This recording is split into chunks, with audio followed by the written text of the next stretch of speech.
오늘은 10과죠. 이제 다음 주까지가 본문을 다루고요. 그리고는 마지막 과는 우리가 총 정리를 하는 과예요.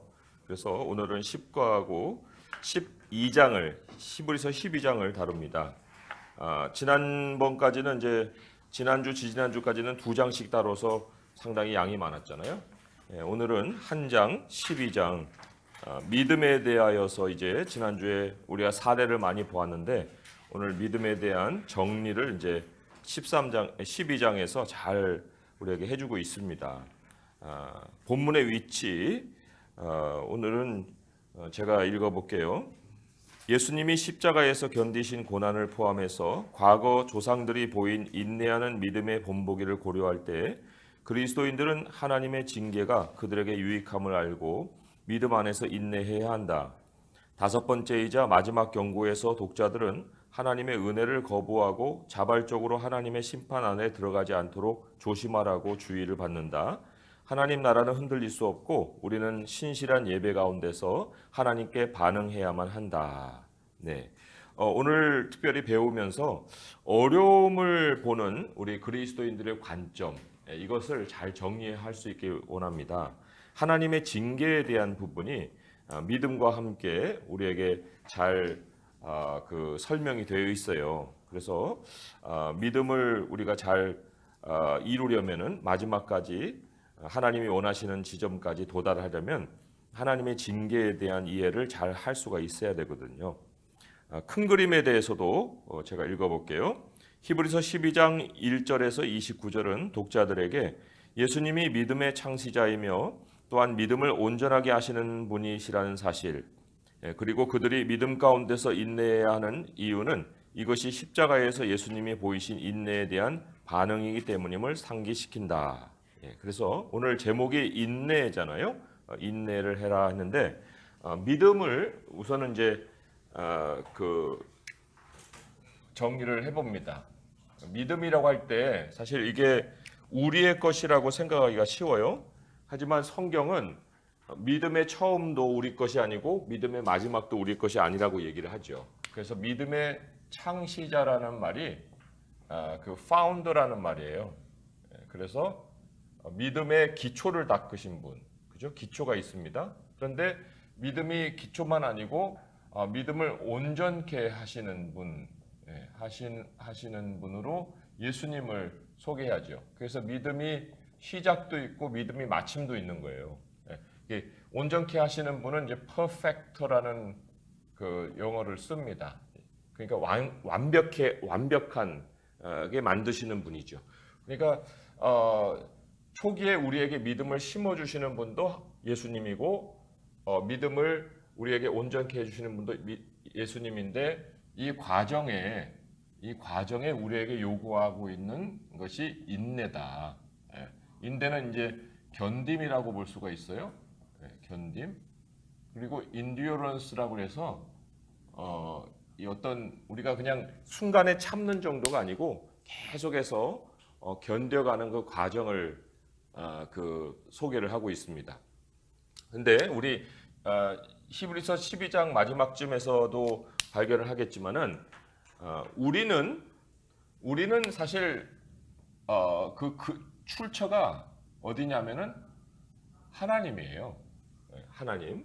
우리가 하나님으로부터 나와서 어디 안에 거하냐면 예수님 안에 거합니다. 그죠? 예수님 안에 거하게 돼 있어요. 물론 이제 출생에서 예수님 만나기까지의 어떤 기간은 우리에게 있겠죠. 그렇지만 하나님 백성은 비로소 세상에서 하나님 백성이 되는 게 아니고 하나님으로부터 나와서 예수 안으로 가는 여정을 밟습니다. 그런데 예수님도 출처가 하나님이세요.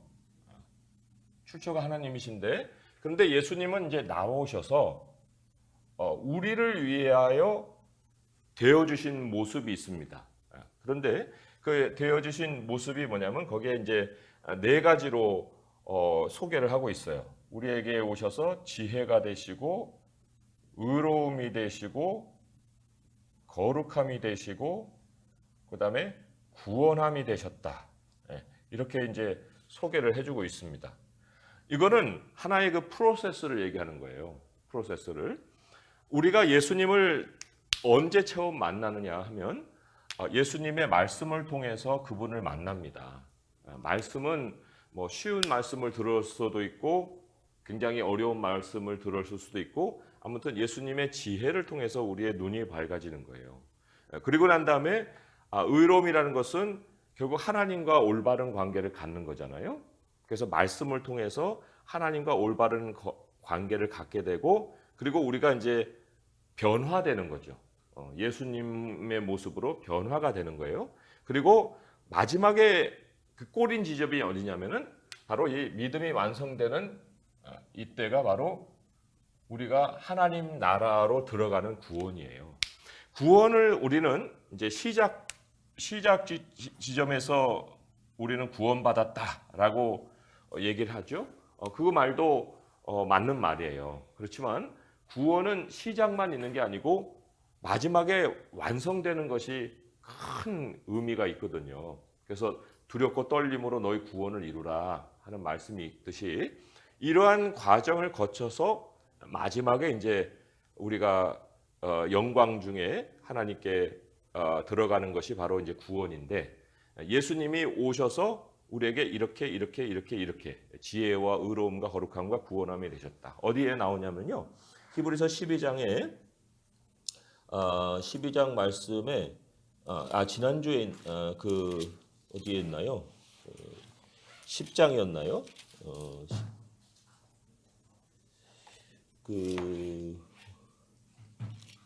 제가 12장에 있는 줄 알고 소개를 드렸는데 12장의 말씀에 있는 게 아니고 다른 데 있었나 봅니다. 제가 이따가 내용을 정리하면서 그 말씀을 드리겠습니다. 아무튼 예수님이 우리에게 오셔서 이러한 모습이 되어 주셨다는 것이 결국은 이 인내의 과정 속에 우리가 겪어가는 거예요. 그래서 이 시작 단계가 있고 그다음에 이 과정과 마지막에 마무리 단계가 있는 것처럼 우리 예수님의 믿음을 예수님이 우리에게 주시는 그 선물을 통해서 하나의 패키지로 믿음이 시작되고 완성이 된다. 이것을 우리가 좀 잘 생각해 볼 필요가 있습니다. 네. 그러면 하나씩 문제를 한번 풀어보도록 하겠습니다. 문제를 보시면 잠깐만요. 제가 아까 그거 찾은 거를 제가 히브리서라고 착각을 했었는데 고린도전서에 있는 말씀이었어요. 고린도전서 1장 30절의 말씀 한번 보세요. 고린도전서 1장 30절의 말씀 같이 한번 읽어볼게요. 시작. 너희는 하나님으로부터 나와서 그리스도 예수 안에 있고 예수는 하나님으로부터 나와서 우리에게 지혜와 의로움과 거룩함과 구원함이 되셨으니 라는 말씀이 있습니다. 그래서 이런 그 과정을 이 믿음과 믿음 사이의 과정으로 우리가 잘 정리를 해볼 수가 있어요. 자, 그러면 1번 문제 제가 읽어볼게요. 히브리서 11장에 나열되어 있는 구약시대의 영웅들은 말과 행위를 통해 그들의 믿음을 증언했다. 마치 경기장의 관중처럼 우리가 그들의 신실한 본보기를 되돌아볼 때 우리가 우리 앞에 놓인 경주를 인내로써 달릴 수 있도록 그 조상들은 우리를 어떻게 격려하는가 했는데 여기 12장으로 이제 가보셔요. 히브리서 12장으로 가보시면 거기 1절에 굉장히 그 그림을 좀 상상하면서 생각해 볼 수 있는 말씀이 있습니다. 1절 읽어볼게요.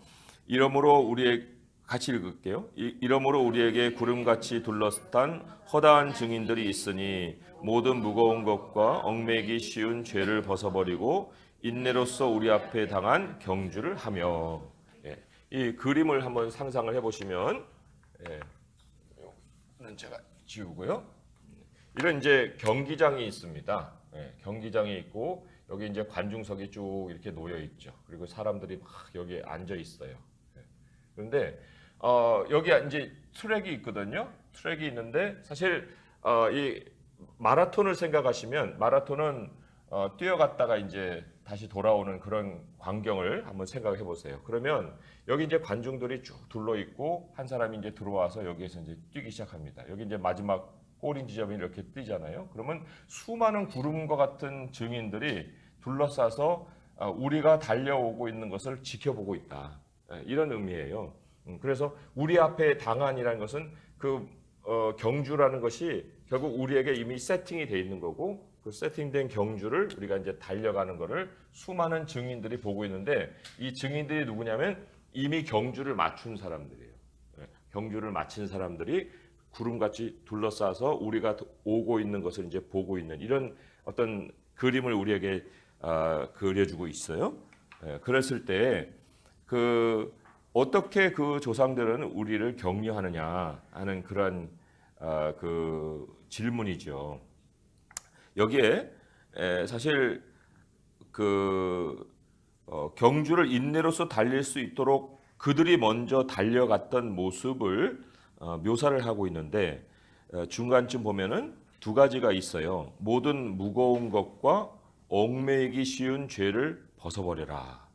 여기 죄가 두 가지가 다 그 묶여 있는 말이 아니고요. 모든 무거운 것 끊어 읽고 얽매이기 쉬운 죄 끊어 읽고 이렇게 되는 거예요. 그러니까 모든 무거운 것에 대하여 벗어버려야 되고 얽매이기 쉬운 죄를 벗어버려야 되는데 사실 이 모든 무거운 것에 대한 어떤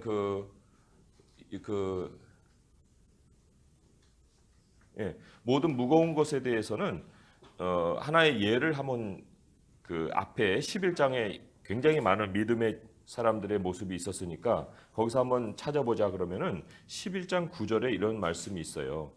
여기가 제가 좀 그 옆방에 방해가 되지 않기 위해서는 오늘 제가 좀 많이 읽어야 될 것 같습니다. 11장 9절에 보시면 그 믿음으로 그가 이방의 땅에 있는 것 같이 약속의 땅에 거류하여 동일한 유업을 약속으로 함께 받은 이삭 및 야곱과 더불어 장막에 거했다. 이 장막이라는 게 이제 임시 거처예요. 텐트를 얘기합니다. 그죠? 그렇다고 할 때 이 무거운 것에 해당되는 것은 뭘까? 지금 집 짓고 살 수도 있는 그런 상황이거든요. 성벽에도 집을 지을 수도 있고 한데 왜 장막에 거했다는 말을 할까 할 때 그것이 이제 하나님 나라를 향해 가는 준비거든요. 그래서 우리가 사실 이 심플 라이프라는 간단한 삶 뭐 이런 것들을 생각을 해볼 때 우리에게 정말 그 필요하지 않은 것들을 내가 짊어지고 살고 있는 것은 없는지 또 집이라는 것도 우리에게 정말 편안함을 주고 안전함을 주고 또 어떤 삶의 그 기본적인 어떤 쉼터로 역할을 하는 것이 우리의 집인데 그 집에 대해서 너무 집착을 하다 보면은 그 집이 굉장히 우리에게 무거운 또 그 존재가 될 수가 있어요. 그래서 그런 것들은 이제 각자 적용을 해볼 필요가 있겠지만 아무튼 우리가 하나님 나라를 가는 일에 발목을 묶어 놓는 것들을 이제 모든 무거운 것들에 한번 비교를 해볼 수 있었고요. 얽매이기 쉬운 죄라는 것도 11장에 보게 되면 25절을 한번 보세요. 11장 25절에 보면 도리어 하나님의 백성과 함께 고난받기를 잠시 죄악의 낙을 누리는 것보다 더 좋아했다. 이 낙이라는 것이 결국 얽매이기 쉬운 죄를 얘기합니다.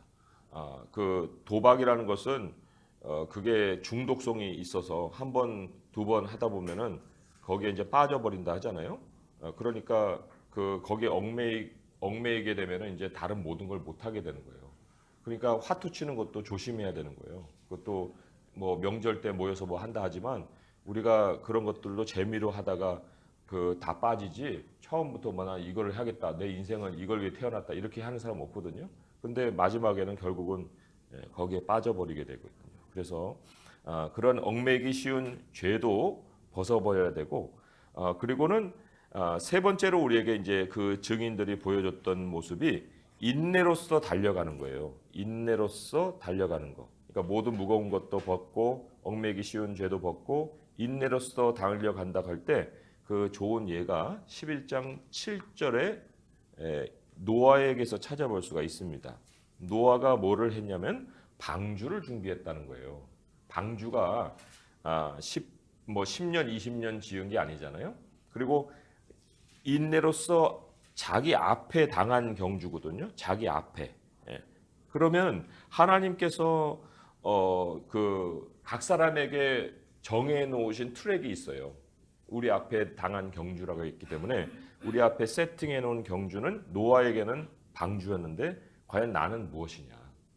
그럴 때 굉장히 일관적이고 또 꾸준하게 매일같이 반복이 되지만 점진적으로 어떤 그 성장이 있고 진전이 있는 그런 일들, 이런 일들이 우리가 평생에 그 믿음으로 인내할 수 있게 해주는 도구가 되는데, 그러한 도구는 과연 내게 무엇이 있느냐 하는 것을 이 조상들이 우리에게 가르치고 있어요. 그죠? 그리고 하나님이 그들을 칭찬해 주셨다 하는 것이 11장 2절에 보시면 이런 말씀이 있죠. 선진들이 이로써 증거를 얻었느니라 할 때 이 증거가 뭐냐면 하나님의 칭찬입니다. 하나님의 칭찬. 그래서 이 세 가지를 가지고 달려가려고 하는 사람은 하나님이 칭찬해 주신다. 다시 한번 정리해 봅니다. 모든 무거운 것, 또 얽매이기 쉬운 죄, 그다음에 앞에 당한 경주를 우리가 잘 정리할 때만이 그 믿음의 경주를 마칠 수 있다. 그리고 여기 그 괄호 쳐놓고 이제 고린도전서하고 디모데후서를 소개를 했습니다. 그런데 거기에 보면은 두 가지가 공통점이 있어요. 고린도전서 9장 24절부터 27절은 상을 받도록 그 달려가야 된다. 향방이 있게 달려가야 된다. 그런 말을 하고 있고, 디모데후서에서는 의의 면류관이 준비되어 있다. 이런 말씀이 기록이 되어 있습니다. 그러니까 믿음의 마지막에 하나님이 우리를 만나 주실 때 우리가 거기서 기대해 볼 수 있는 것은 바로 상이죠. 상인데 그걸 의의 면류관이라고 그 소개를 하고 있습니다. 이 의라는 개념 다시 한번 이제 제가 말씀드리지만 약속을 하신 것을 하나님이 성취하시는 것이 이제 의라고 그랬습니다. 그죠? 의.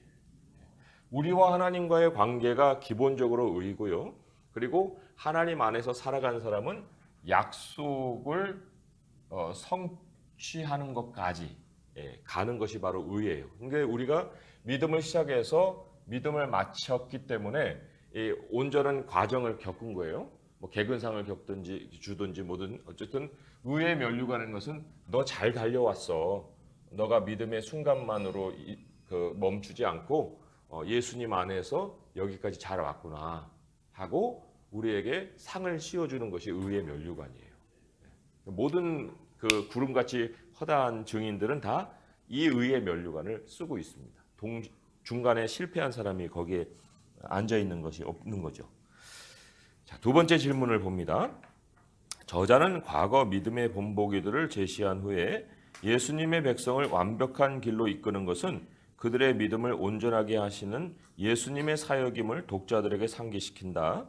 예수님은 자기 앞에 놓인 미래의 보상 때문에 십자가에서 죄에 대한 하나님의 소멸하시는 진노 가운데 역사상 가장 큰 고난을 견디셨다. 예수님의 완벽한 인내는 어떻게 우리의 미래 소망을 확고하게 할 뿐만 아니라 현재 우리가 기다리면서 인내해야 함을 권장하기도 하는가 했는데, 예수님의 모습을 우리 12장 2절에서 만날 수가 있어요. 12장 2절에서 보면은 예수님은 한 가지 목적을 인해서 인내할 수 있었다고 했는데 2절 중간쯤 보면은 그 앞에 있는 기쁨을 위하여라는 말이 있어요. 그 앞에 있는 기쁨을 위하여. 그러면 도대체 예수님이 가지셨던 그 앞에 있는 기쁨은 뭐였을까? 이게 이제 굉장히 궁금해지거든요. 그런데 그걸 요한복음에서도 찾아볼 수 있고 이사야서에서도 찾아볼 수가 있어요. 그런데 직접적으로는 요한복음의 말씀을 한번 봅니다. 요한복음 17장 13절의 말씀. 요한복음 17장 13절의 말씀을 보시면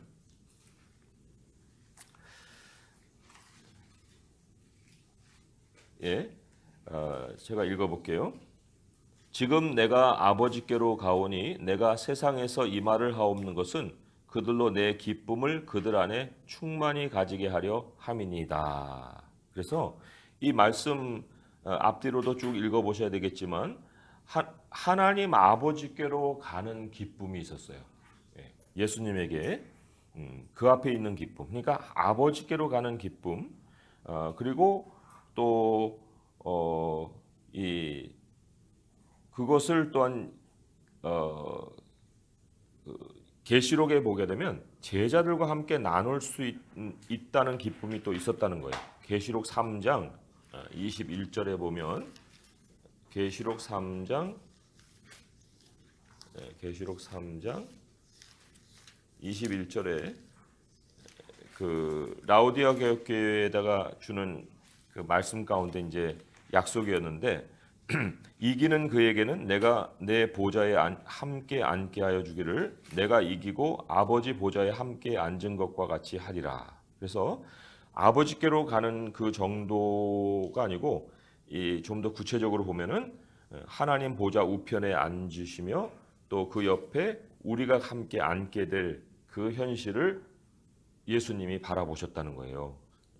그래서도 오늘 본문으로 돌아와서 12장 2절의 말씀을 보시면 그 결론이 그렇게 이어지죠. 그래서 믿음의 주요 또 온전하게 하시는 이 예수를 바라보자 그는 그 앞에 있는 기쁨을 위하여 십자가를 참으사 부끄러움을 개의치 아니하시더니 하나님 보좌 우편에 앉으셨느니라. 그죠? 그래서 하나님 보좌 우편에 앉으시는 그 아버지께로 돌아가는 기쁨, 이제 그것을 예수님이 가지고 십자가를 참아내셨어요. 우리도 예수님을 따라서 인내한다고 할 때 우리가 마지막 바라볼 수 있는 그 장면이 뭐겠습니까? 우리도 아버지께로 가는 거잖아요. 하나님께로 간다 하는 거죠. 자, 이사야서에서도 이제 우리가 기쁨을 발견해 볼 수 있다고 했는데 이사야 53장을 보겠습니다. 이사야 53장 10절에서 11절의 말씀이에요. 이사야 53장 10절에서 11절의 말씀 제가 읽어드릴게요. 여호와께서 그에게 상함을 받게 하시기를 원하사 질고를 당하게 하셨은즉 그의 영혼을 속건제물로 드리기에 이르면 그가 씨를 보게 되며 그의 날은 길 것이요 또 그의 손으로 여호와께서 기뻐하시는 뜻을 성취하리로다. 그가 자기 영혼에 수고한 것을 보고 만족하게 여길 것이라. 나의 의로운 종이 자기 지식으로 많은 사람을 의롭게 하며 또 그들의 죄악을 친히 담당하리로다. 여기에 보면 씨를 보게 되는 기쁨이에요. 그 하나님의 그 사람들을 의롭게 해서 그들이 하나님 보좌로 또 오게 되는 기쁨을 가지신 거죠. 그러니까 예수님의 그 모든 고난 속에는 하나님 백성들이 하나님 아버지께로 돌아가는 본향을 찾는 기쁨이 있었다. 이렇게 우리가 정리해 볼 수가 있습니다. 자, 그러면 이어서 낙심하지 말라는 권면, 이제 징계와 연결되는 부분이 나옵니다.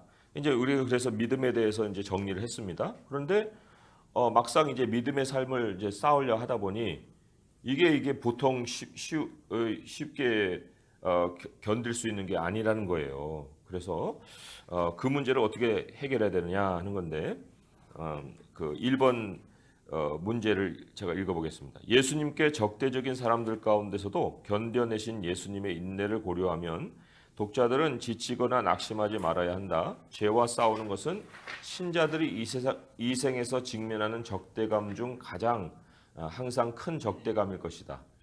5절 하반절과 6절에서 저자는 잠언 3장 11에서 12절을 사용해 하나님의 시험과 징계와 관련해서 독자들에게 어떻게 지시하는가, 더욱이 하늘에 계신 아버지의 징계가 의도하는 결과는 무엇인가 했습니다.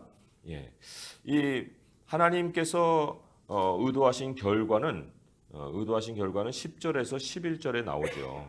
10절에 보게 되면 그 우리의 유익을 위하여 그의 거룩하심에 참여하게 하셨다. 이런 말씀이 있고요. 그 다음에 11절에 보게 되면 의와 평강의 열매를 맺는다. 이런 말씀이 있습니다. 그래서 여기 우리가 그 징계를 통해서 우리가 얻는 그 열매를 생각을 해볼 때 왜 이런 열매가 맺힐까 하는 것은 굉장히 의미를 따져보면은 굉장히 중요하다는 걸 알 수가 있습니다. 하나님이 우리를 거룩함에 참여하게 하셔요. 그리고 연단을 통해서 이제 훈련이죠. 훈련을 통해서 의와 평강의 열매를 맺는다 그랬습니다. 거룩함이라는 것은 결국 하나님께로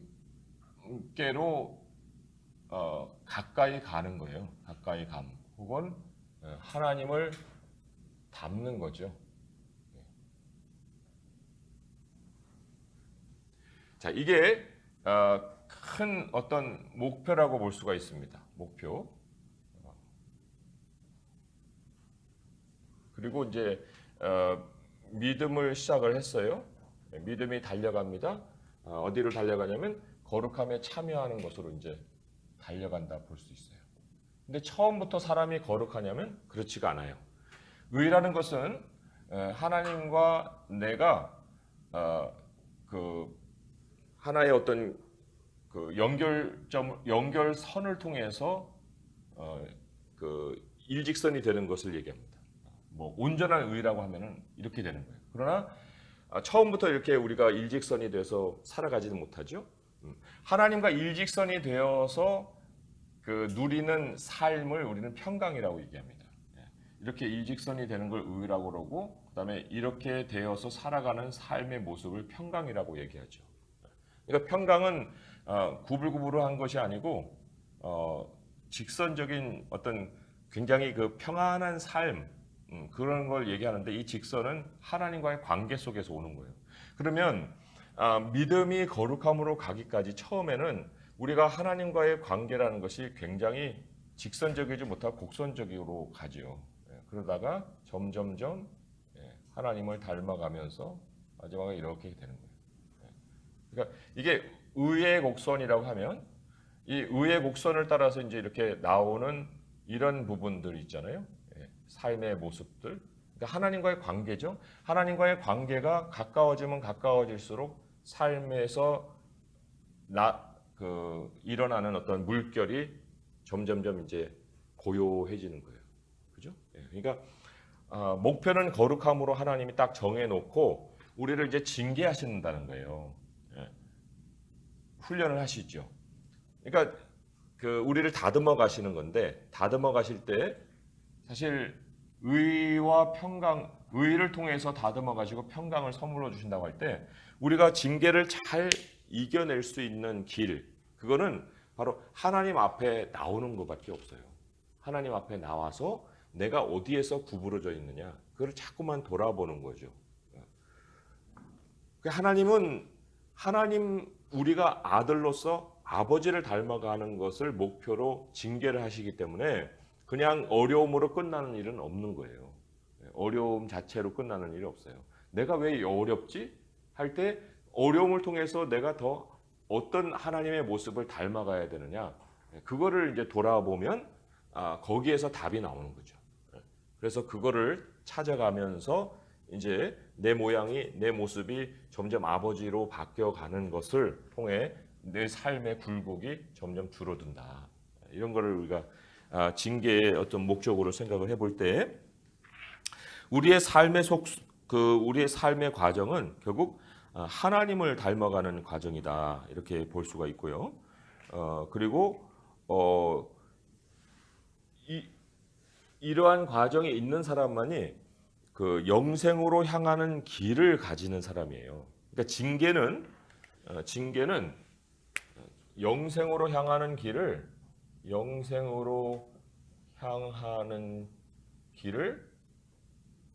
유지하게 해주는 거죠. 하나님이 이 길을 계속 걸어갈 수 있도록 우리를 여기서 치고 여기서 치고 이렇게. 그래서 끝까지 구원에 도달할 수 있게 해주시는 것이 바로 징계가 갖는 어떤 목적이라고 볼 수가 있습니다.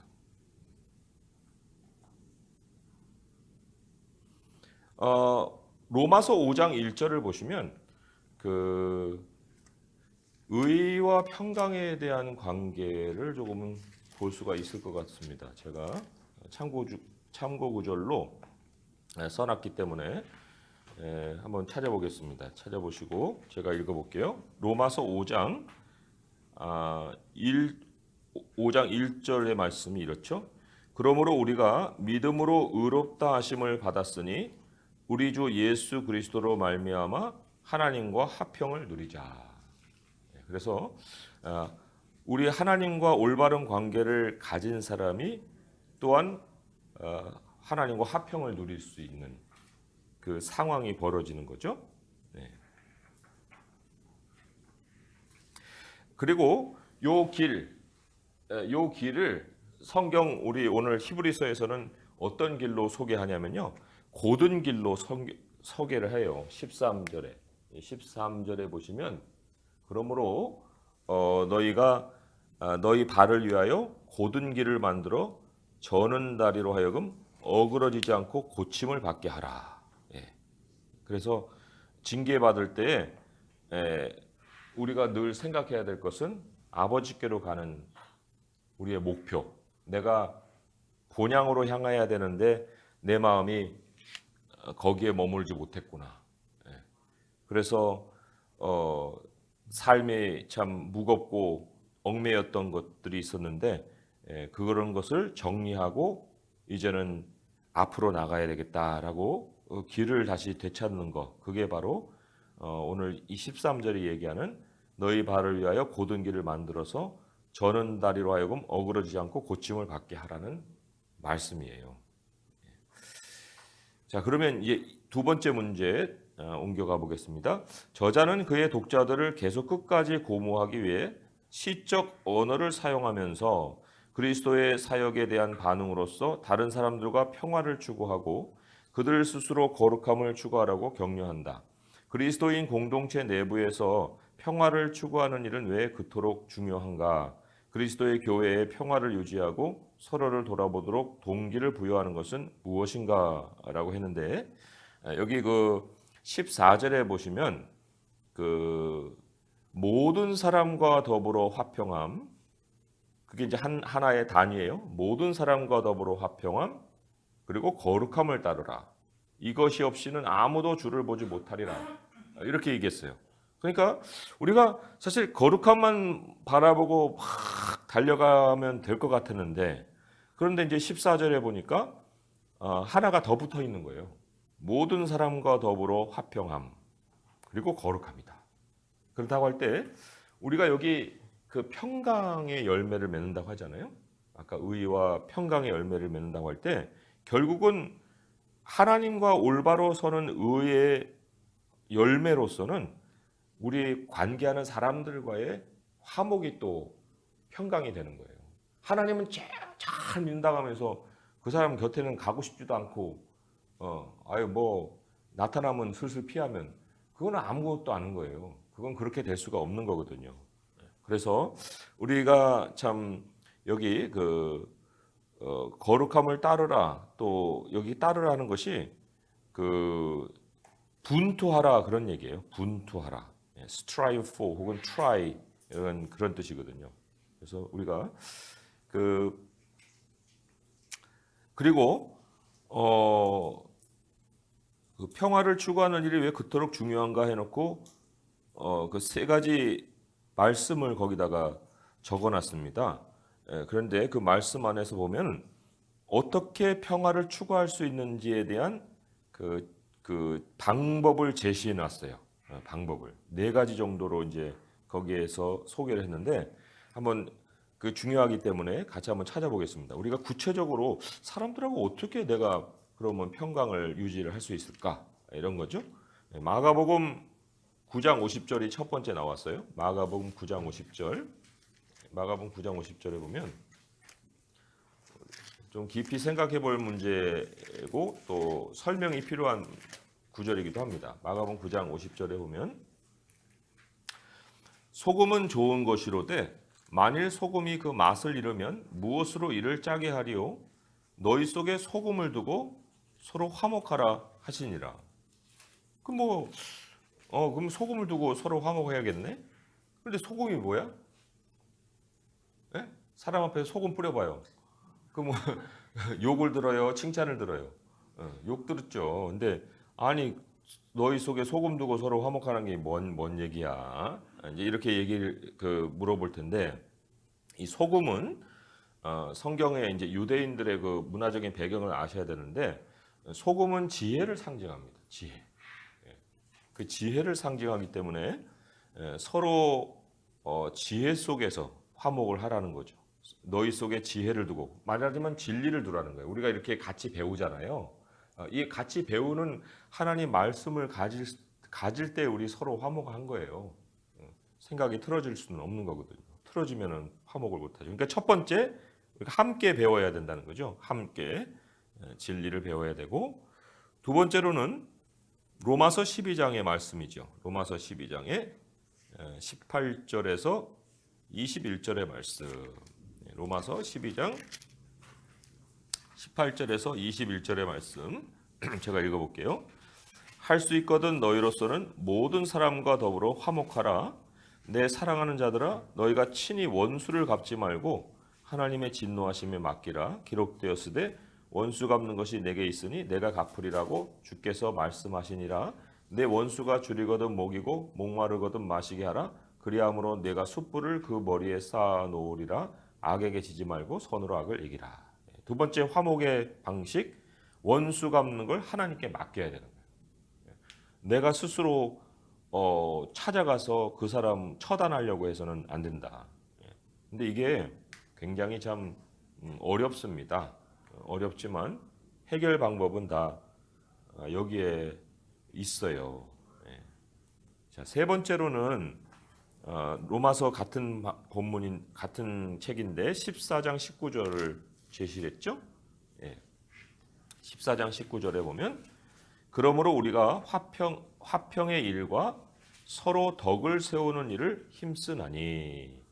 덕을 세운다는 것은 사람을 이렇게 덕이라는 말을 우리가 거기다가 이제 넣었기 때문에 굉장히 의미가 좀 도덕적이고 윤리적인 것으로 바뀌기가 쉬운데 서로 세워준다는 거예요. 서로 세워준다. 다른 사람을 칭찬해주는 말을 하고 그 사람에게 참 긍정적인 면들을 인정해주고 그래서 그 사람의 어떤 밝은 면들이 더 드러날 수 있게 해주는 거. 그건 이제 화목의 굉장히 중요한 요소라는 거고요.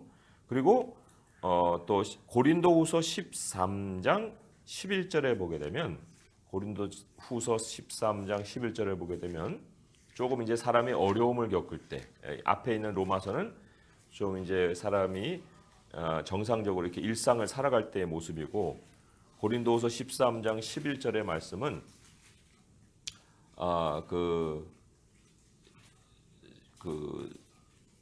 고린도후서 13장 11절의 말씀은 조금 다른 면을 얘기하고 있습니다. 마지막으로 말하노니 형제들아 기뻐하라. 온전하게 되며 위로를 받으며 마음을 같이하며 평안할지어다. 또 사랑과 평강의 하나님이 너희와 함께 계시리라. 거룩하게 입맞춤으로 서로 무난하라 했는데 여기 중심이 뭐냐면 위로하라는 거예요. 위로하라. 위로를 받으며라는 것이 서로 위로를 하라는 건데 위로라는 것은 결국 우리가 어려워질 때 곤란해질 때 찾아가서 말로 또 여러 가지 우리가 정말 도울 수 있는 것이 있으면 도움으로 위로해 주는 것을 얘기하죠. 그러니까 네 가지를 소개했어요. 함께 배우고 원수는 하나님께 맡기고 서로 세워주고 서로 위로해주고 이 정도만 해도 물론 다른 여러 가지 방식도 있지만 이 제시된 네 가지만 해도 굉장히 화평을 추구하는 모습을 가질 수가 있어요. 자, 그리고 우리에게 그 동기를 어떻게 부여하느냐? 서로를 돌아보고 동기부여하는 것이 뭐냐면은 이것이 없이는 주님을 못 본다 그랬어요. 그러니까 이 맨날 이렇게 그 싸움에 연루가 돼 있고 사람들이 그 사람에 대해서 원한을 품고 이러면 하나님 못 봐요. 못 봅니다. 왜냐하면 하나님 사람은 그렇게 마무리가 안 되거든요. 결국은 하나님이 징계를 통해서 그 사람을 만들어 가시지 하나님의 징계도 안 통하는 사람이면 그건 결국은 하나님의 백성이 아닐 수밖에 없는 거예요. 그래서 하나님이 그것을 우리에게 그만두게 하시고 또 다른 모습을 가지게 하시려고 고난 어려움을 많이 주시는 거예요. 그러면 그 고난을 통해서 내가 인간관계에서 참 어리석은 부분들이 무엇이 있느냐 하는 것을 돌아볼 수 있게 되는 거죠. 자, 세 번째 문제로 넘어갑니다. 히브리서 12장 16, 17절에서 거룩함과 성적 순결의 우선순위가 에서의 사례와 대조되는데 에서는 자신의 잘못된 우선순위 때문에 망령된 자로 간주된다. 비록 에서는 눈물로 복을 갈망하기까지 했지만 그는 자신의 행위에 대해 참으로 회개하는 모습을 보이지 않았다. 죄에 대해 참으로 깨어지지 않고 회개의 복을 갈망하는 것이 어떤 측면에서 가능한가 했는데 여기에 우리가 좀 다른 구절들을 통해서 잘 정리를 해야 됩니다. 그래야 에서가 도대체 어떤 죄 때문에 회개의 기회를 못 얻는지를 알 수가 있는 거죠. 여기 17절에 보게 되면 눈물을 흘렸는데 회개의 눈물이 아니고 축복을 이어받으려는 눈물을 흘린 거예요. 자, 이러한 그 참 눈물에 하나님이 반응을 안 해주셨거든요. 그 왜 그랬을까? 뭐가 정리가 안 됐기 때문에. 회개의 눈물을 흘린다는 건 어떤 것을 회개해야 되느냐 하는 내용적인 면도 우리가 생각해 봐야 되잖아요. 근데 15절에서 16절이 서로 연결이 되어 있습니다. 거기에 보면은 하나님의 은혜에 이르지 못하는 것이 하나가 있고요. 그리고는 이제 쓴뿌리가 나옵니다. 그 헬라어나 히브리어나 그 문장에서 이런 구조를 가질 때가 있어요. A, B, B, A. 앞 구절에 요걸 쓰고 뒷 구절에 이렇게 써서 요거와 요거가 비교되고 요거와 요거가 비교될 수 있게끔 이렇게 하는 많은 표현들이 있습니다. 그래서 여기에 하나님의 은혜의 이름이라는 것이 있고 여기에 쓴뿌리가 있습니다. 그러면 이 쓴뿌리에 해당되는 것이 16절에 보게 되면 음행이고요. 그리고 그 장자의 명분을 판 것이 하나님의 은혜에 이르지 못하는 거예요. 음행이고 장자의 명분을 팔았다. 자, 요거부터 우리가 보겠습니다. 쓴뿌리와 음행이 서로 연결되는 것에부터 보겠는데 신명기 29장 18, 19절에서 이 쓴뿌리가 뭐냐 하는 의미를 알 수가 있어요. 신명기 29장 18절 19절의 말씀이죠. 신명기 29장 18절 19절의 말씀 제가 읽어보겠습니다. 너희 중에 남자나 여자나 가족이나 지파나 오늘 그 마음이 우리 하나님 여호와를 떠나서 그 모든 민족의 신들에게 가서 섬길까 염려하며 독초와 쑥의 뿌리가 너희 중에 생겨서 이 저주의 말을 듣고도 심중에 스스로 복을 빌어 이르기를 내가 내 마음이 완악하여 젖은 것과 마른 것이 멸망할지라도 내게는 평안이 있으리라 할까 함이니라. 신명기 29장 18절 19절이죠. 뭐하고 연결되어 있습니까? 쓴뿌리가 우상 숭배와 연결되어 있죠. 우상 숭배. 근데 이 음행이 음란한 어떤 성적인 행위만이 아니고요. 성경에서 음행은 대표적으로 우상 숭배하는 모습을 상징하는 거예요.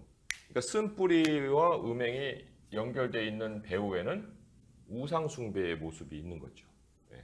그리고 이 장자의 명분이라는 것은 어떤 뭐 땅에서의 축복만을 얘기하는 것이 아니라 이게 이제 영적인 기업이에요.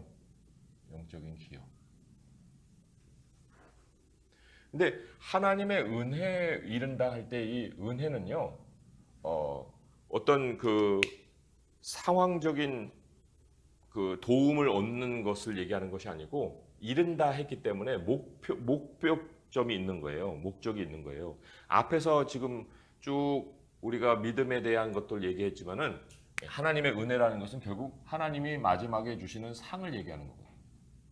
하나님이 계신 것과 그가 자기를 찾는 자에게 상 주시는 심을 믿어야 된다 하는 그 상이 결국은 하나님의 은혜의 마지막 그 지점이라고 볼 수가 있습니다. 영적인 기업. 그런데 하나님의 은혜에 이르지 못하고 쓴뿌리가 나고 음행과 장자의 명분을 팔았다는 것은 결국은 그 중심에 우상 숭배가 있기 때문에 이 달려가는 길을 멈추게 만드는 모든 요소에 이 우상이 있다는 거예요. 우상이. 그러니까 이 에서가 단순히 그냥 그 축복을 받지 못했기 때문에 그 하나님께 달려나가서 나 축복해 주여 했는데 하나님 거절했다 그게 아니고 이 에서에게 있어서 근본적인 문제가 뭐였냐면은 바로 하나님 대신에 다른 것을 섬기는 그러한 우상이 마음에 자리 잡아 있었다는 거죠. 그리고 이 우상이 왜 어떤 현상으로 나타났냐면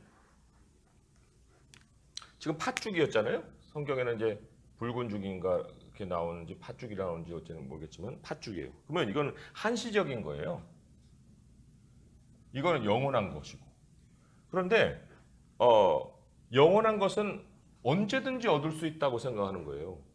언제든지 내가 찾아가면 있는 거고 요거는 지금 놓치면 없는 거야. 그러니까 이 지금 놓치면 없는 걸 가지고 이거를 교환해 버린 거죠. 근데 이런 것이 사실 믿지 않는 사람들에게 있어서 다반사로 일어나죠. 교회는 언제든지 갈 수 있는 거고 돈 버는 건 지금 못 벌면 못 벌어. 그래가지고 바꿔버리는 거예요. 그러니까 이게 결국은 그 에서에게 그 우상이죠. 우상. 에서의 우상은 결국은 물질 우선이라고 볼 수 있어요. 물질주의라고 볼 수도 있죠. 탐욕이라고 볼 수도 있고 그 당장의 팥죽 한 그릇에도 영원한 것을 팔아버릴 수 있다면은 그 더한 금문 보화가 눈에 있으면은 저런 거는 그냥 쓰레기로 보일 거 아닙니까? 그러니까 이거를 근본적으로 해결하지 못한 거죠. 그러나 영원한 것은요, 사실 히브리서의 그 경고를 보게 되면 지금 아니고도 언제든지 할 수 있는 게 아니고 하나님이 그 은혜 받을 만한 때에 주시는 것에 대해서 우리가 그 미루고 하면은 다시는 찾아오지 않는 거예요. 영원한 것은. 그런 어떤 의미를 여기에서 지금 경고를 하고 있습니다.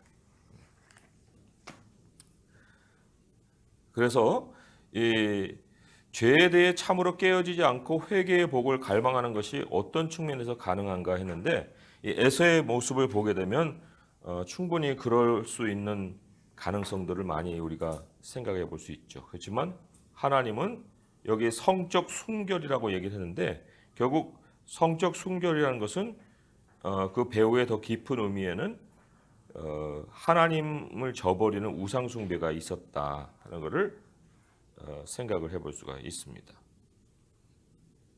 그리고 그 망령된 자라고 번역이 됐잖아요. 망령된 자. 근데 망령된 자가 어떤 의미냐면 unholy라는 거예요. unholy like 이서 unholy.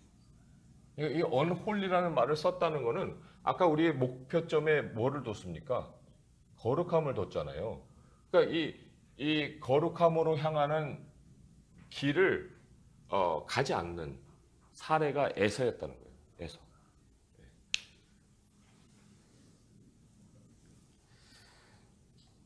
자, 세 번째로 흔들리지 않는 나라 옮겨가 봅니다. 저자는 시내산에서 이스라엘이 체험한 것을 모세 언약 아래 있는 하나님의 백성에게 덮친 두려움의 본보기로 사용한다. 이 본문에서 인용되는 신명기 9장 19절에서 모세는 하나님이 우상 숭배하는 이스라엘을 멸망하실 것이라는 두려움을 표현한다. 오늘날 우상 숭배의 위협은 어떤 측면에서 여전히 위험하고 심지어 교회에 대해서도 그러한가? 여기도 이제 우상 숭배의 모습이 나왔네요. 자, 그런데 여기 좀 우리가 의미를 잘 생각해 봐야 될 구절이 하나 있습니다. 19절의 말씀에 이런 말씀이 있어요. 나팔 소리와 말하는 소리가 있는 곳에 이런 것이 아니니라. 그 소리를 듣는 자들은 더 말씀하지 아니하기를 구하였다. 이게 상당한 의미를 가지고 있는 구절이에요. 근데 그냥 읽어서는 그런 의미를 우리가 깨닫지 못할 수도 있지만 이때 이 사건이 언제의 사건이냐면 금송아지를 만들어서 우상 숭배를 하고 난 다음에 그 십계명 돌판을 깨버리고 그리고 다시 이제 하나님이 오라 해서 모세가 가고 있는 중에 지금 이 사건이거든요. 그러니까 백성들은 지금 엄청나게 두려워 있는 상황이에요. 하나님이 천벌을 내린다. 자기들에게 죽을 수도 있는 상황이잖아요.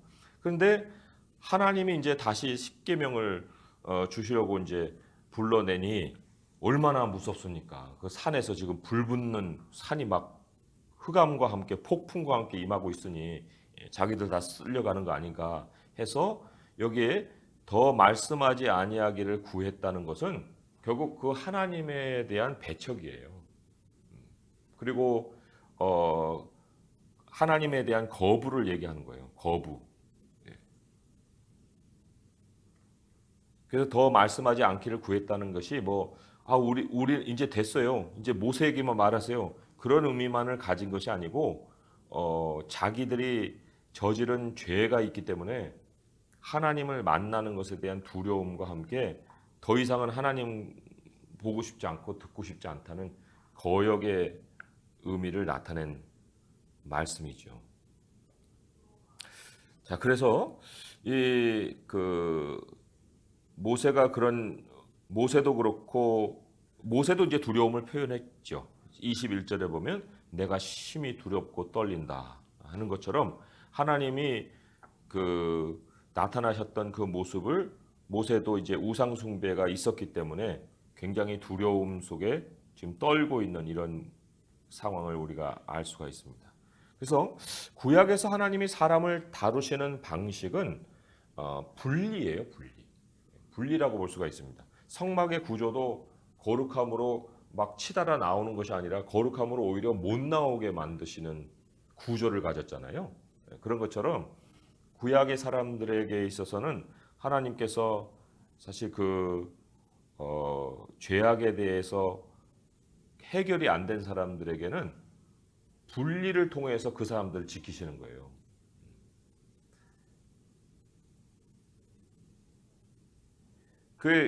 왜 여기도 사건만 기록했지만 그 배우의 우상 숭배의 현실이 있었던 것, 금송아지 현실이 있었던 것을 왜 여기에 기록했냐면 계속 쓴뿌리를 다루고 있기 때문에 그렇거든요. 지금 쓴뿌리. 그러니까 쓴뿌리가 나서 괴롭게 해서 많은 사람이 더럽지 않게 되도록 하라는 것은 교회 안에서 가장 우리가 정말 주시해야 되고 교회 안에 있어서는 안 되고 만약에 그게 있으면 교회가 더러워질 수 있는 것이 바로 우상 숭배이기 때문에 그런 거죠.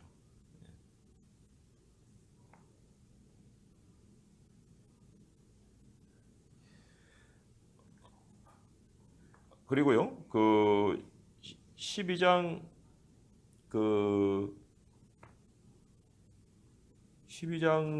10장의 말씀에 보면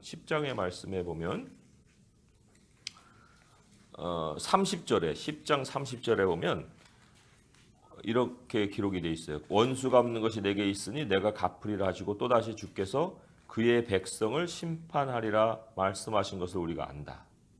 그래서 하나님이 하나님의 백성에 대해서 심판하신다는 말을 지금 여기서도 하고 있고 또 이 12장에 가보시면 28절에도 우리라는 말을 쓰면서 그러므로 우리가 흔들리지 않는 나라를 받았으니 은혜를 받자. 이로 말미암아 경건함과 두려움으로 하나님을 기쁘시게 섬길지니 우리 하나님은 소멸하는 불이심이라 하면서 그 우리가 이제 하나님의 백성으로 그 대상인데 왜 하나님의 백성에 대해서 왜 심판에 대한 예고가 자꾸 기록이 될까? 이런 의구심이 생길 수가 있어요.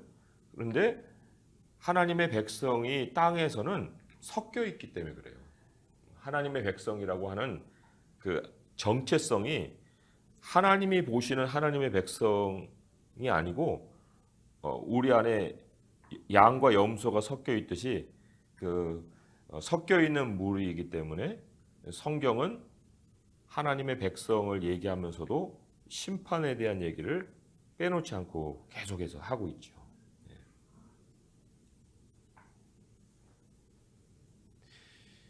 예. 두 번째 문제를 읽어봅니다. 이스라엘 자손은 신의 산에서 두려움에 떨었지만 새 언약의 신자들은 그리스도가 하신 일 때문에 살아계신 하나님 앞에 새 하늘의 시온으로 기쁨과 확신을 가지고 들어갈 수 있다. 여기서 묘사된 새 하늘의 시온 예루살렘의 모습은 무엇인가? 이 이미지의 어떤 측면이 여러분 안에 갈망을 일으키는가? 그랬습니다. 여기 그러한 두려움의 모습이 있었지만 이제 22절부터는 너희가 이룬 곳은 이라고 얘기를 합니다. 거기에 이제 이룬 곳은이라고 얘기할 때 그게 이제 구원의 사건, 우리가 회심한 사건, 이제 그 사건 순간부터 우리가 살아가는 영역을 하나님이 바꿔주셨다는 거죠. 그래서 시온산은요, 시온산은 하늘을 의미하죠. 하늘을 의미합니다. 그리고 이 시온산 안에 예루살렘이 있습니다. 예루살렘. 예루살렘은 교회를 얘기하죠. 성도들을 얘기한다 볼 수 있어요. 그런데 예루살렘으로만 그치지 않고 그 안에 그 천사들이 있습니다. 아니죠. 천사들이 먼저 나오죠. 여기 잠깐만요. 순서를 보면은 22절에 시온산과 살아계신 하나님의 도성 하늘의 예루살렘과 천만 천사와 그죠? 여기 이제 하늘 예루살렘과 여기에 그 겹쳐서 된 번역이 하나 있어요. 뭐냐면 그 하늘에 기록된 장자들의 모임과 교회 이게 그 한 말이에요. 한 단어입니다. 장자들의 모임과 교회가 한 단어예요. 그래서 그 예루살렘이 잠깐만요. 요거 예루살렘은 시온산 하늘에서 이 교회인데 그 교회를 이루고 있는 그 구성 요소가 성경에서는 지금 여기에 천사들도 포함을 하고 있는 거죠. 천사들 그리고는 그 다음에 교회를 장자들의 모임에서 교회를 얘기합니다. 이건 성도들 얘기하는 거예요.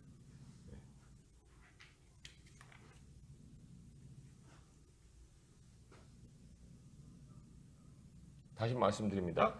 우리가 이제 회심을 했을 때 하나님이 우리를 어디로 옮겨주시냐면 하늘로 옮겨주십니다. 하늘로 옮겨주시는데 하늘의 구성 요소를 보니까 예루살렘이 있어요. 예루살렘이라는 것은 큰 의미의 교회라고 볼 수가 있는데 그 교회 안에 구성 요소를 보니까 천사들이 있고 성도들이 있어요. 이게 순서도 상당히 중요한 것이 이 안으로 들어갈수록 굉장히 그 더 핵심적인 구성원을 소개를 하고 있는 거죠. 자, 이 성도들까지를 소개했고 그 다음에는 그 만민의 심판자이신 하나님과 그 다음에 온전하게 된 의인의 영들과 그리고 예수와 및 아벨의 피보다 더 많은 것 중보자이신 예수와 피가 나온다. 피가 나오거든요. 여기 누구를 소개하냐면 여기서 이제 성도들의 무리 교회를 따로 빼내어서 교회를 더 확장시켜 보여주는, 아까 그 모임과 교회는 같은 말이라고 그랬죠. 그래서 두 개의 것을 소개하는 것이 아니라 하나의 무리를 얘기하는데 여기에 하나님이 있고 플러스 의인의 영이 있어요. 그런데 하나님과 의인의 영을 묶어주는 중보자가 있습니다. 그게 바로 예수 그리스도시고 그분의 피예요. 이런 의미로 이 도표를 좀 정리해 볼 수가 있습니다. 하늘, 그다음에 예루살렘 안에 구성원이 천사들, 성도들, 하나님. 그런데 하나님이 계시죠. 하나님과 성도들의 관계를 보면 하나님과 의인의 영들이고, 의인이라는 것은 하나님과 교통할 수 있는 사람들이고, 그리고 그 중간에 중보자이신 예수님이 있는데 예수님의 피는 아벨의 피보다 더 나은 것을 얘기하고 있는 피다 그랬어요. 아벨의 피는 뭐를 얘기할까요? 아마 그 피 소리는 자기를 신원해 달라는 그 소리를 내고 있다고 볼 수가 있는데, 예수님의 피는 하나님께로 나아가는 새 길을 열었잖아요. 그래서 예수님의 피가 얘기하고 있는 것이 바로 하나님께 나아가는 길이에요. 하나님께 나아가는 길.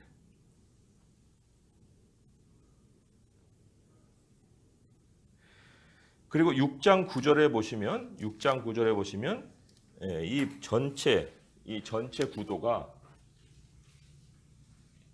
전체 구도가 뭐냐면 구원에 속한 것이에요.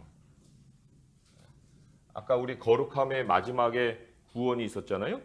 구원, 지혜와 의로움과 거룩함과 구원함이 있었다고 했듯이 그 6장 9절에 이렇게 기록이 되어 있거든요. 사랑하는 자들아, 우리가 이같이 말하나 너희에게는 이보다 더 좋은 것 곧 구원에 속한 것이 있음을 확신하노라 했는데, 구원에 속한 것이 무엇이 있느냐 할 때 우리가 잃은 그곳에 여러 가지 요소들을 12장에서 잘 정리를 해주고 있어요. 이 들어가는 사건, 여기로 들어가는 이 사건을 성경이 죄사함이라고 얘기를 합니다. 죄사함. 옮겨지는 사건이죠. 그래서 죄에 사해진 사람은 다시는 과거로 돌아가서 살지를 않죠. 대신에 여기서 이제 하나님의 연단을 거쳐서 거룩함으로 더 이끌어 가시죠. 자, 그러면 이제 마지막 부분 우리가 다루고 정리를 하겠습니다. 새 언약과 천국에서 이루어지는 예수님의 영원한 통치를 고려할 때 독자들은 예수님이 심판하러 다시 오셔서 이미 너무 늦은 때가 되기 전에 믿음으로 반응하라고 권유를 받는다. 우리가 이미 보았듯이 우리는 그리스도를 통해 확신 가운데서 하나님께 나아갈 수 있지만 이 본문은 우리에게 예배의 올바른 방식에 대해 어떻게 가르치는가 했습니다. 여기 25절부터 29절의 말씀이 이제 경고의 말씀이고요. 거기에서 은혜를 받자 하는 말씀이 있습니다. 28절에 우리가 흔들리지 않는 나라를 받았은즉 은혜를 받자 했는데, 이 은혜를 받자라는 말이 여기는 은혜를 받자라고 그 번역이 되어 있지만은 be grateful 혹은 be thankful, 그래서 감사하자라는 말로 번역이 되어 있습니다. 감사하자. 그러니까 헬라어 원문에 대한 번역이 여러 가지로 이제 번역이 되어 나오는데, 우리는 은혜를 받자라고 얘기했지만 거기에 그 각주에 보시면 한글 성경도 감사하자 이렇게 또 그 기록이 되어 있고요. 다른 거의 모든 영어 성경은 감사하자 이런 말로 다 번역이 되어 나와요. 그래서 우리가 그 믿음의 반응을 보이는 것, 하나님께 올바른 예배를 한다고 할 때 우리에게 있어서 늘 나타내야 되는 모습이 뭐냐면 감사하다. 하나님께 감사하는 그 감사의 모습이 있어야 된다. 그리고 예배를 우리는 사실 뭐 주일 11시 예배, 뭐 수요일 기도 뭐 그런 정도로만 생각하겠지만 히브리서 자체 안에서도 예배에 대해서 여러 가지를 좀 얘기를 하고 있습니다. 히브리서 13장으로 한 장만 더 넘어가시면 15절 16절에 하나님이 기뻐하시는 제사의 두 가지 형태가 더 추가가 되어 있습니다. 15절 보시면 그러므로 우리는 예수로 말미암아 항상 찬송의 제사를 하나님께 드리자. 이는 그 이름을 증언하는 입술의 열매니라. 오직 선을 행함과 서로 나누어 주기를 잊지 말라. 하나님은 이 같은 제사를 기뻐하시느니라.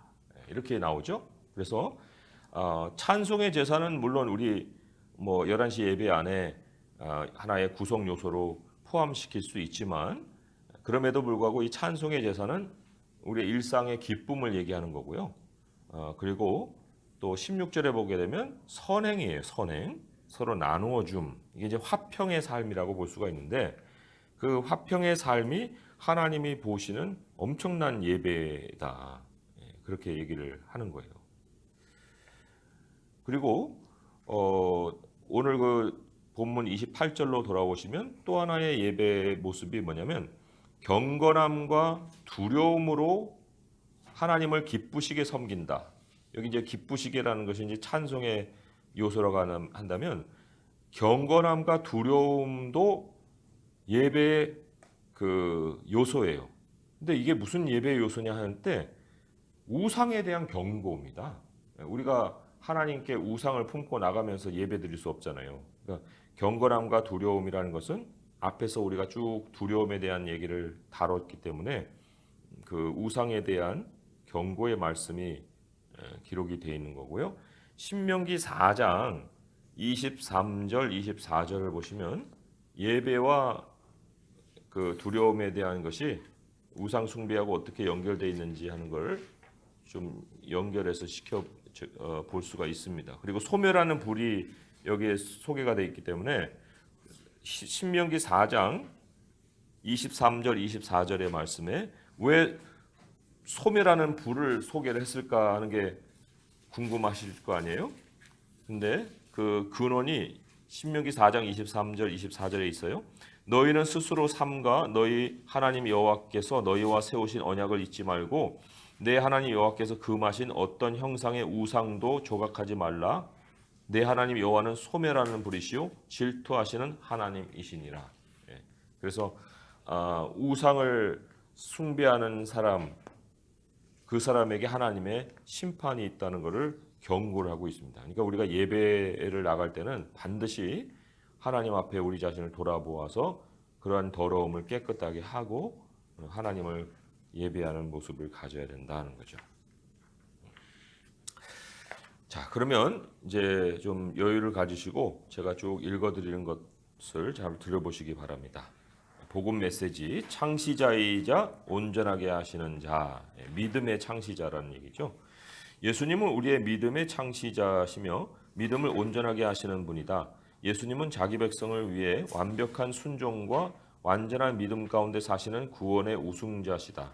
예수님은 자기 자신이라는 완벽한 화목제물을 통해 우리의 구원을 확보하시며 예수님의 온전하심은 그의 백성도 온전하게 되도록 이끄는데 이는 마지막 날에 실현될 것이다. 처음부터 마지막까지 하나님의 백성은 구원과 성화를 위해 예수님께 완전히 그리고 전적으로 의존한다.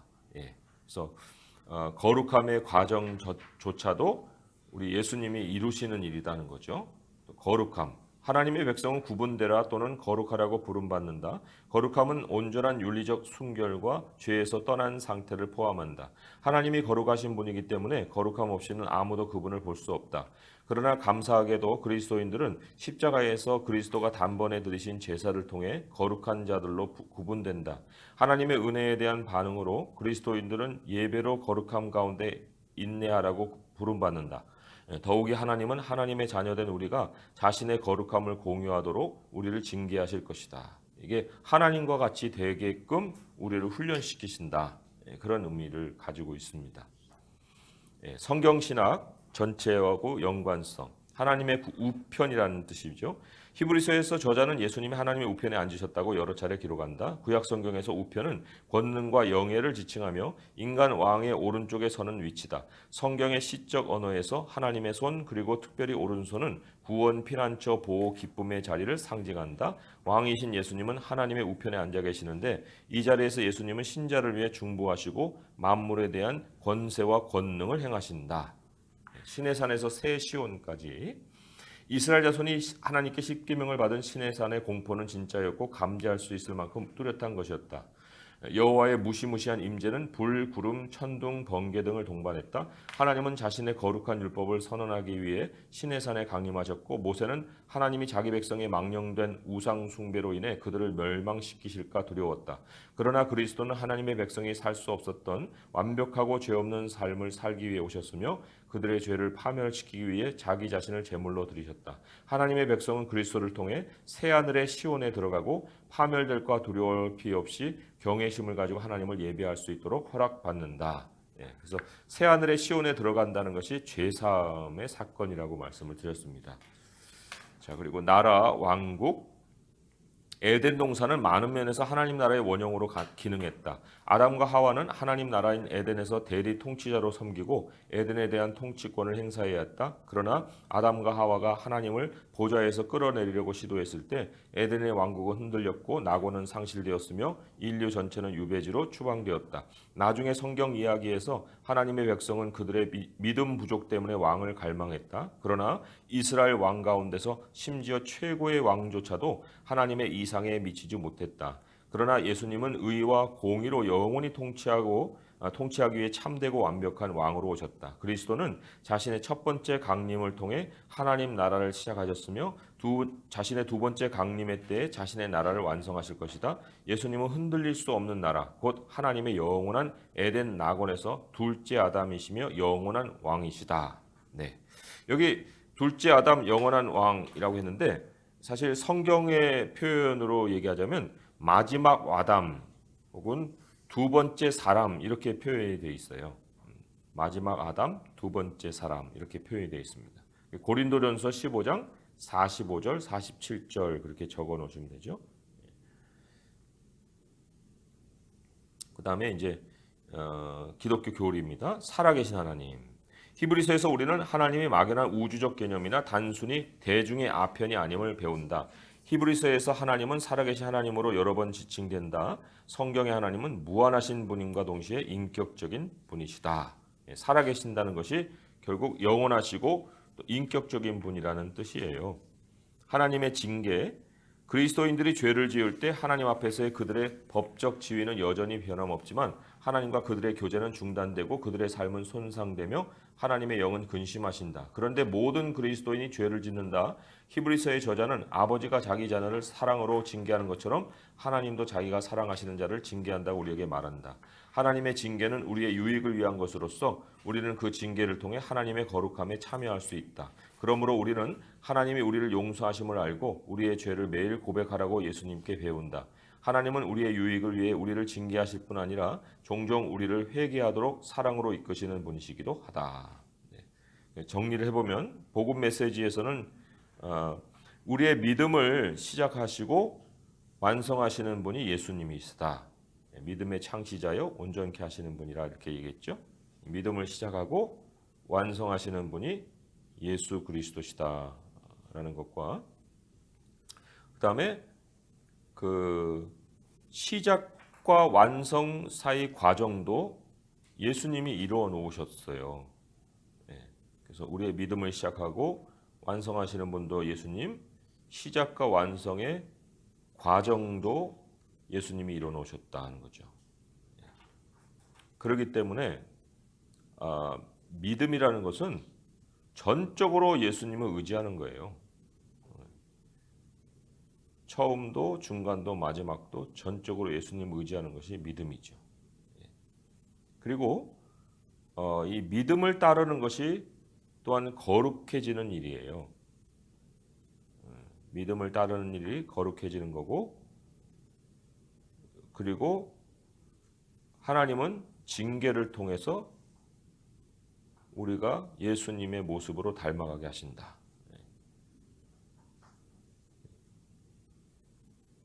하나님은 징계를 통해서 우리가 예수님의 모습을 닮아가게 하신다.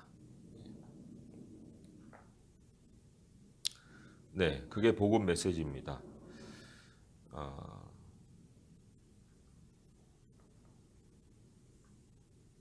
그리고 성경 신학에 대해서는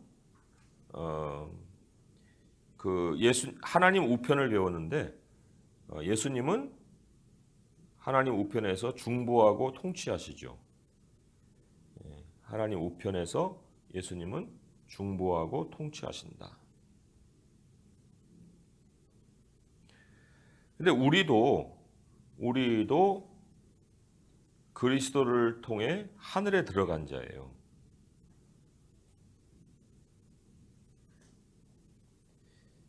그래서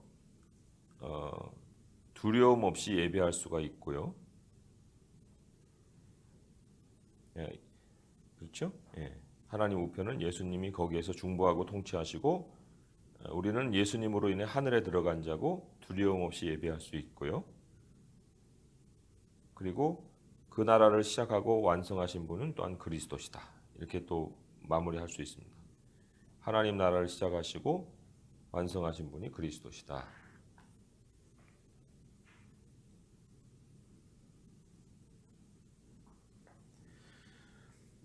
조직신학으로 넘어오시면 하나님은 영원히 인격적인 살아계신 하나님, 그죠? 하나님은 영원하고 인격적인 살아계신 하나님이죠.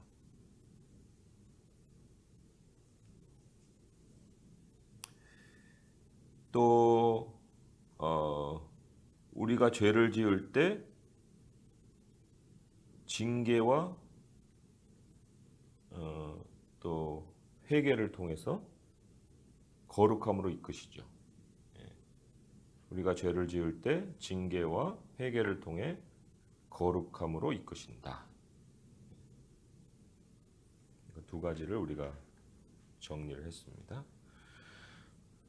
그리고 이번 부분에서 두 가지 깨달은 바 중요한 점은 뭐냐면 믿음이 처음부터 끝까지 그리스도가 이루신 사역이라는 거 굉장히 중요한 부분이었어요. 믿음이 처음부터 끝까지